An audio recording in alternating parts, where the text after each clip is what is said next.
Daphne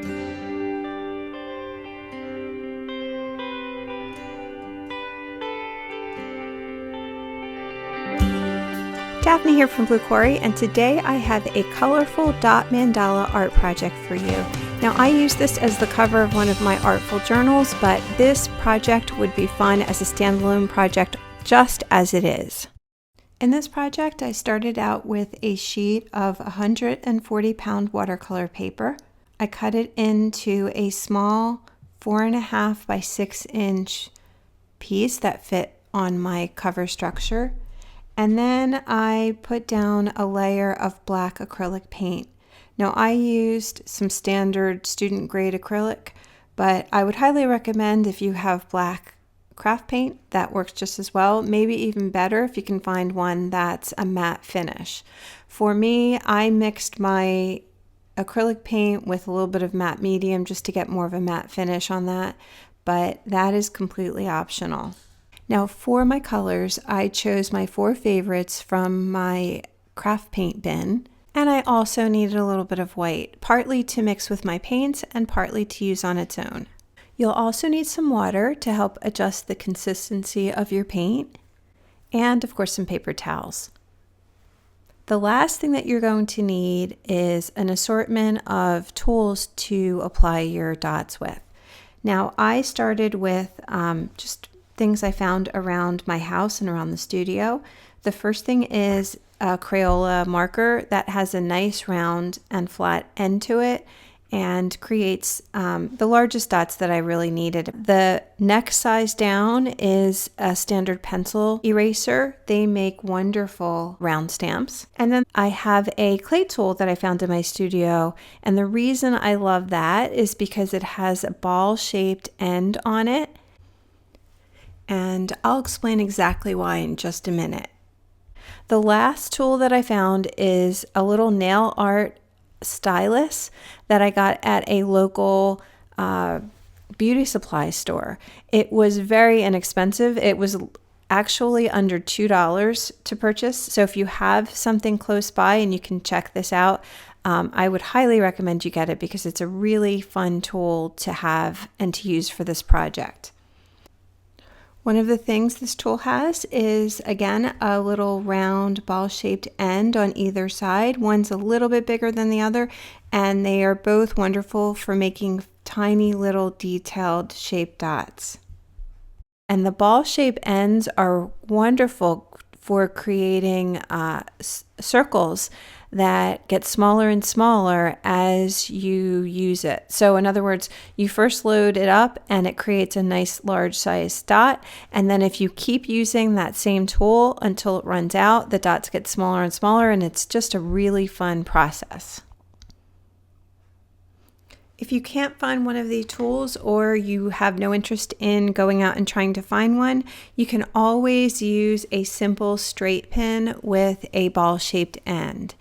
The ones I have are slightly bigger than the ball on the end of my little manicure tool, but they work equally as well. They make just slightly bigger circles.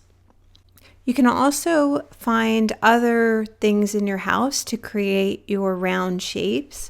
For example, I found these drill bits that come in varying sizes and make the backs of them make really nice circles. A cotton swab will also work very well. I'm beginning with that 4.5 by 6-inch sheet of watercolor paper that I have painted with probably 2 coats of that black acrylic paint. You want to make sure it's completely dry, and then you can start adding your circles. Now, you first need to mark where you want your center points to go. I started with 3 center points because I wanted to build 3 different patterns, and I used this circular protractor tool to draw a few circles at each point. The exact size of the circles aren't important because these are just guidelines to help you position your dots, but it is important to make sure the circles in each pattern share the same center point. If you don't have a tool like this, a regular compass will work, or you can even use small round objects like cups, washi tape, the base of your paint containers, anything that's round to make your circles. If you're using random objects though, I suggest starting with the largest circle in each pattern first and working your way down to the smallest, because it'll be easier to keep your inner circles centered if you can see the outer circles. Also, you don't need to feel like you have to squeeze all your center points onto your piece of art. In this one, you'll see that my one point is off to the side on the paper, and I use that guide to create my circles which overlap the artwork. I'm using a white Jelly Roll pen for this. I found that if you wipe it off fairly quickly, within a few hours, the white seems to come off fairly easily with just a damp rag. However, I did run into a couple of problems in the areas where I pressed hard and it sort of indented the surface of my paper. In those places, it was a little bit hard to remove. So I would suggest that you use a white pastel pencil or a charcoal pencil, something like that, that would allow you to mark the surface of your paper and be erasable when you're done. Another option is to just use a pen or a marker that you can then go ahead and touch up later with black acrylic paint. That's always an option, and that's something that I ended up doing on this piece in the areas where I couldn't get the white to wipe off. So once you have a series of concentric circles around each of your center points and you're happy with the way it looks, and once again, the actual location of those circles is not important. It's only important that they're concentric. In other words, they have to be centered on the same 3 center points. And they're just providing a guide. When you put the dots down, you're not going to necessarily be putting them on the line. You might be putting them underneath in some cases, between 2 lines in some cases. It really ends up depending on your final design. And these designs are not mapped out in advance. You're just going to be creating these as you go. So that's why you really don't need to have those circles in very specific places. So I've started with my marker as my first circle, and it's always important to start at the center of each of your circles and then work your way out. It's just much easier to get that pattern lined up on a center when you're starting in the middle and working to the outside. Now, I dip my marker in paint, and the first mark is not the best, and I end up painting over this several times before I'm happy with the final design. This is a very forgiving activity. You can always touch up with black paint. You can always go over it with another paint. It's just something that you can play with. So as you see, I have my paints in little containers that I mixed up. And part of the reason for that is so that I can cover them up and keep them moist if I choose to walk away. You can also put them on a plate and cover them with saran wrap or plastic wrap. Or you could just do it all at one sitting. In just a sec, you're going to see me scoop out some of my blue paint and also a little bit of my white paint, and I put them on a plate and combine them together to get a lighter tint of that blue. And I do that with most of my colors in this project just to create a little bit extra interest and variation in the colors. I would suggest though that when you do this, you start out with maybe a little palette that has wells for your paint as opposed to working on a flat plate. I found that it was much easier if I could dip the tool, especially those little round ones, into the paint and have it cover the whole tip rather than on a flat plate and try to make sure there was enough that covered the tool all the way around. So my paints were a little bit old, and especially my acrylic student grade paints, they were pretty thick. So I had to adjust the consistency by adding water to them. And in some cases, I even added a little bit of gloss medium or matte medium, depending on the finish I was looking for. The reason for this is that the consistency of the paint is extremely important, probably the most important thing next to the tools that you're using to create your dots, to get nice round even dots. You want the consistency of your paint to be very, I want to say, loose, kind of a combination between maybe a soft yogurt and a heavy cream. I always equate things like that to food consistencies because it's the best thing I can use as a comparison. My best advice to you is to mix up some paint, test it out on a piece of paper, and keep thinning it with water until you're happy with the way that it flows. So at this point, I'm going to speed up the video a bit. This is 4 times real-time speed, and the process is basically very simple. You choose a tool, you dip it in the paint, and you create a dot with it. And I am trying to get my dots fairly evenly spaced, but one row is sort of based on the position of the dots in the previous row. In other words, if you have 3 dots, I start out with 3 blue dots, and then I work my designs around those 3 dots. So it ends up being shapes that either fall in the center of those 3 dots going outward or in line with those 3 dots going outward. And as it expands, the patterns grow. And I don't know, this is a fairly new method for me, to be completely honest. The sample that I'm showing you right now, I believe is only the second one that I've ever created. I found this YouTube video by an artist who does beautiful work, and I will include information on that artist so that you can look at her designs and maybe, get a little bit deeper into this activity. The process I'm doing right now, she refers to as walking the dots. And in order to do it, you need to use one of your tools that has a ball-shaped tip on it. So either the little manicure stylus or a straight pin with the ball end will work great for this.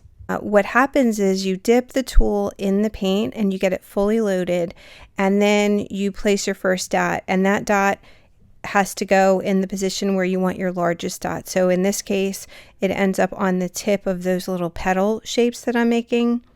Then when you are ready to do the sides, you dip again and you press down a little bit lighter to create a smaller dot, and then you continue down the side of the petal until you reach sort of that center point between 2 petals.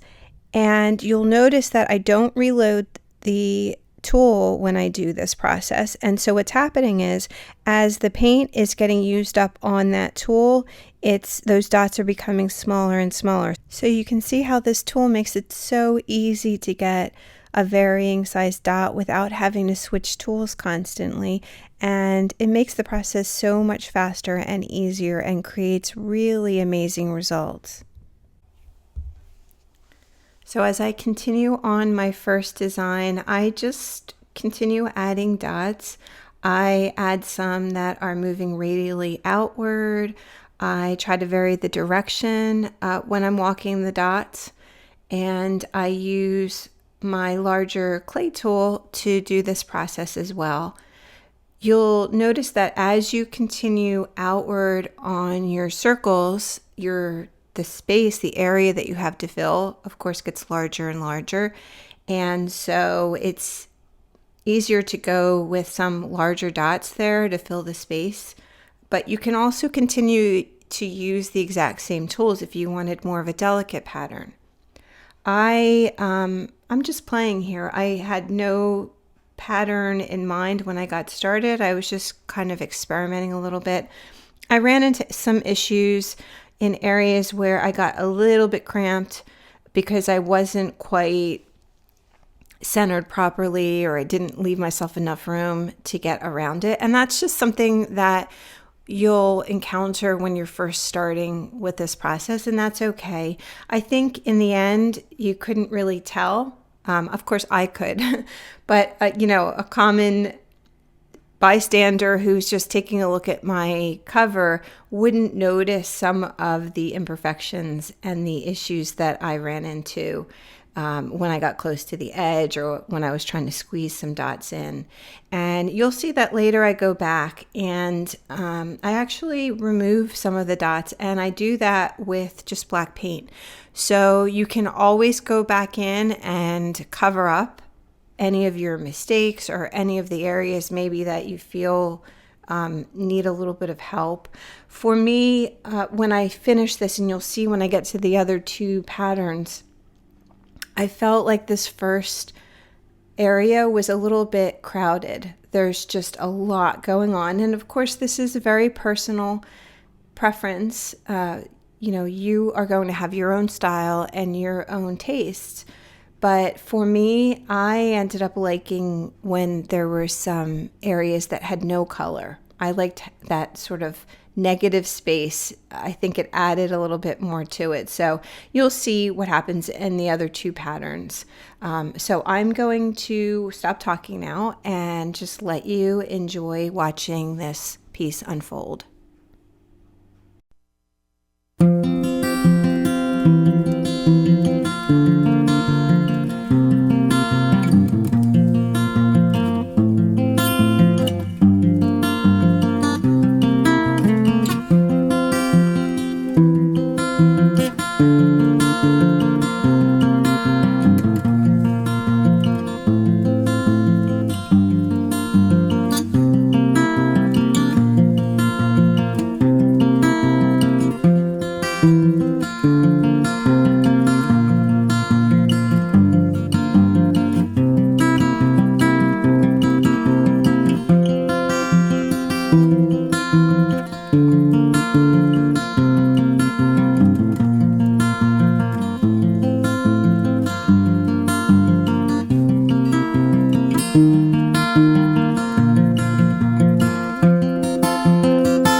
Once I was happy with all the colored patterns on my piece, it's time to clean up the stray marks. I start off by wiping down those white marks that I created that I didn't cover up with paint. And in any of the areas where the white still remained, I do need to go back in and touch up a bit. So I mixed up some more of that background paint. It was the black acrylic mixed with a little bit matte medium for me. You could use just whatever you use as your background paint. I go in with a large brush to cover the large areas, try to create a nice soft blending effect so that it doesn't stand out. And then I use a much smaller detail brush to go in between the dots in areas where I feel like I need to touch up.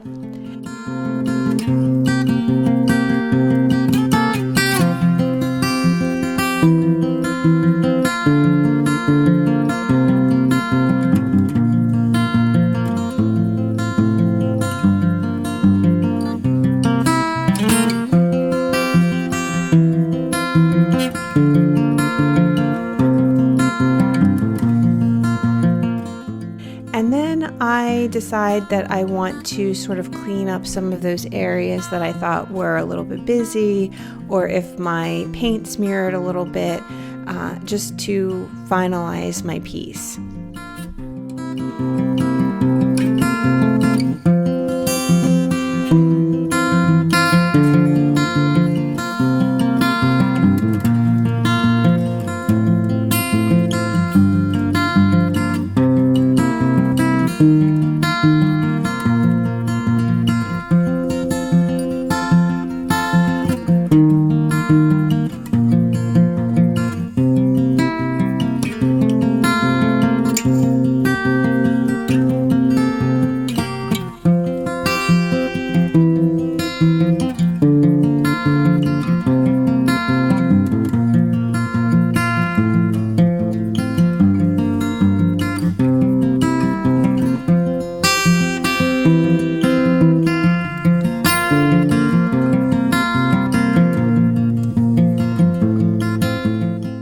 So here's the finished piece, and I'm just showing it to you mounted on top of one of my little 6x6 journals.